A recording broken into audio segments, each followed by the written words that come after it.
Hello students, I hope you are enjoying learning at home. Our chapter Establishment of the Company Rule in India. Today we are going to discuss the topic Anglo-Sikh Wars that were fought between the period of 1845 to 1849. But before discussing this topic, see the learning objectives. After discussing this topic, you will be able to describe about the great Sikh ruler Maharaja Ranjit Singh and also able to list the causes of defeat of Sikh forces. महाराजा रंजीत सिंह बेटा whenever we think about the Sikh forces, जब भी हम Sikh forces का नाम मतलब याद करते हैं तो हमारे मन में सबसे पहले the name of Maharaja Ranjit Singh click to our mind because he was the great Sikh ruler who expanded his territory at large extent. He was died due to health issues. Maharaja Ranjit Singh was so powerful and brave. He acquired the world famous Kohinoor diamond and brought it back to India, which had been taken away by Nadir Shah. क्यों उनको ज़्यादा याद किया जाता है? Because Nadir Shah जो एक Afghan ruler था जो इंडिया से कोहिनूर डायमंड लूट कर ले गया था, महाराजा रंजीत सिंह उसको वापस लेकर आए उस डायमंड को. फाइन. जो हमने क्लास 7th में भी पढ़ा कि Maharaja Ranjit Singh he was a born leader, brave soldier and an able administrator. That is why he is remembered even today for his bravery. In this map beta you can see the area shown here. It is Delhi and Lahore. Delhi में तो उस time पे अंग्रेज़ थे, लेकिन लाहौर में उस time पे ये एरिया जो था it was under the Sikh forces Maharaja Ranjit Singh के पास. पहले वो लाहौर में थे. It is the north west region of India. Fine. Because Pakistan में लाहौर है अभी, तो पहले पाकिस्तान जो था इंडिया का ही पार्ट था. तो लाहौर के बाद वो अमृतसर पहुँचे, तो इस तरह से gradually they occupied much area of India. Then introduction जो बेटा चैप्टर के उसमें बताया, during this period the Sikh power was going in north west region of Punjab. The British made a peace treaty with Maharaja Ranjit Singh to check his growing power. अंग्रेज़ों ने भी महाराजा रंजीत सिंह की power को रोकने के लिए उनके साथ एक पीस ट्रीटी साइन करी, एक शांति समझौता किया, संधि करी, जिसमें उन्होंने क्या किया. See you can see here the area which is yellow in colour.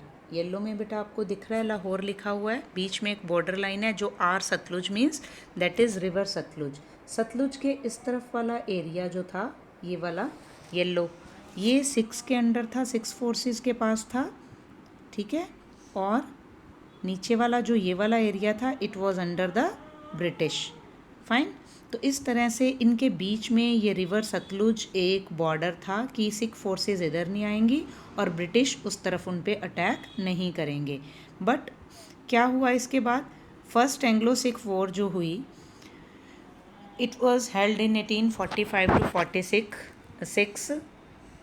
The Sikhs built up strong army against the British and the Afghans.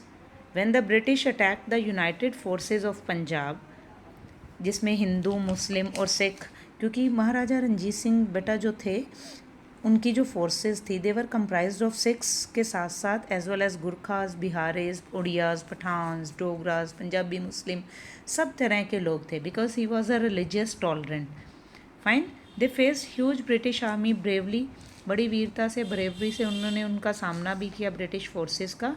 But हुआ ये कि प्राइम मिनिस्टर लाल सिंह उस टाइम पे थे और commander Tej Singh, they turn traitors. उन्होंने विश्वासघात किया, उन्होंने सिख फोर्सेस के साथ धोखा किया. They were bribed by the British. So what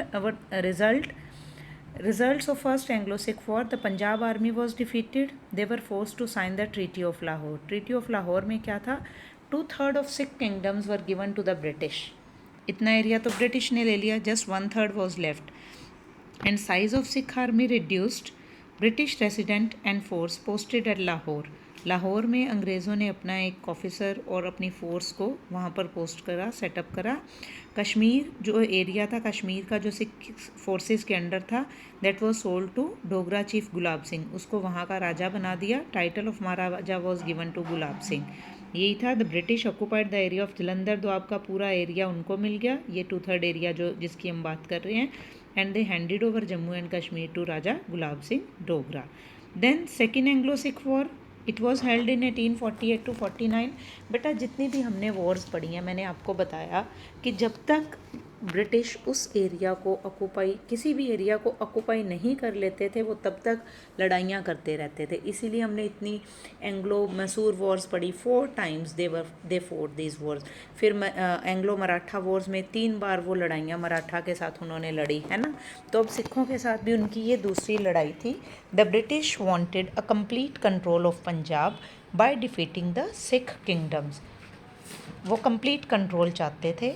the immediate cause of this war was the exile of Lal Singh on the charges of conspiracy, क्योंकि उसने षड्यंत्र किया था तो इसलिए उनको वहाँ से निकाल दिया था।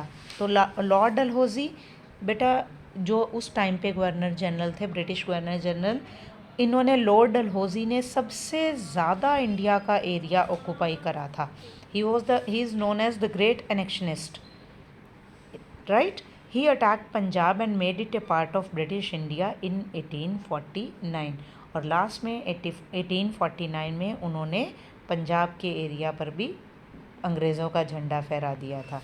फाइन, तो ये हमारा चैप्टर था।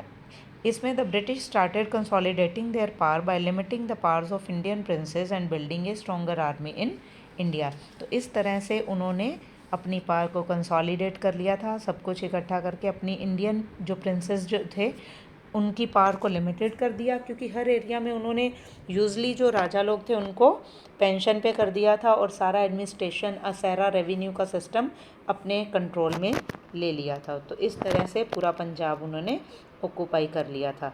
Thank you, I hope you have understood it. Thank you, stay home, stay safe.